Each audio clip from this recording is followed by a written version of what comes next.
एक शख्स ट्रेन में सफ़र कर रहा था तो दूसरा भी भाई उसके साथ ट्रेन में ही था। थे तो अजनबी। थोड़ी देर के बाद बातचीत शुरू हुई। लंबा सफ़र था। शुरू होते होते होते होते दोस्ती हो गई और काफ़ी फ्रीशिप हो गई और फिर आदमी अपनी अपनी जो भी सूरत हाल है, कैफियत है, शेयर भी कर रहा होता है और सुनाई कहाँ से आए, क्या कर रहे हैं, कारोबार क्या है, वगैरह वगैरह। दोनों ने एक दूसरे की हाल अहवाल बयान किए। तो एक शख्स के पास बड़ा कीमती हीरा था, वो भी डिक्लेयर हो गया। प्रॉब्लम यह था कि जिसके पास डिक्लेयर हुआ वो असल चोर था। अब दोनों सफ़र कर रहे हैं, सफ़र कर रहे हैं, सफ़र कर, अब सफ़र करते करते रात नींद भी आई। नींद आई तो सोने, अब वो चोर बोला कि अब ये जब सोएगा तो मैं हूँ, हीरा है और प्लेटफॉर्म है, कहीं तो ट्रेन रुकेगी, अपने हीरा लेके निकल जाएंगे।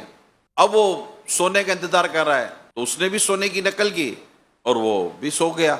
अब वो रात जब वो सोया तो वो चोर अब उसका हीरा ढूंढने लगा। इसकी पेटी खोली, कपड़े निकाले, उसके कपड़े जो उसने बास्केट वगैरह जो उतार के लटकाई थी वो सब कुछ निकाला। इधर उधर थोड़ा सा चालबाजी से हाथ वाथ भी मारा, हीरा कहीं मिला नहीं। ढूंढते ढूंढते रात निकल गई, नींद भी गई, हीरा भी नहीं मिला।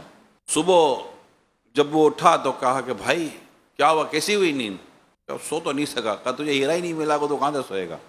तो समझ गया। बोला हीरा।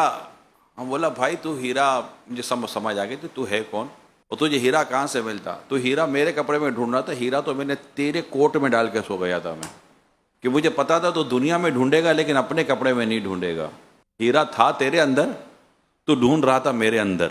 ये समझाने के लिए, हो सकता है मन घरती हो, मगर एक तरगीब देने के लिए, सबक देने के लिए वाक़ियात बयान किए जाते हैं। किसी को पूछो, बोले यार बस खुशी नहीं है, और भैया तो खुशी को किराने की दुकान पर थोड़ी मिलती है कि आदमी छटंग दो छटंग खुशी ले लेगा। यार आजकल महंगाई बहुत हो गई है, खुशी कहाँ से लें यार, बहुत महंगा। खुशी कभी महंगी नहीं हुई, खुशी बहुत सस्ती है। आपको खुश रहना है, आप खुश करें मुसलमान को अल्लाह की रज़ा के खातिर। आप खुश ना हो जाए तो मुझे कहिएगा। खुशी आपके मेरे पास मौजूद है, सुकून आपके मेरे पास मौजूद है। हमारे अंदर एक चीज़ मौजूद है, हम उसको ढूंढ बाहर रहे हैं।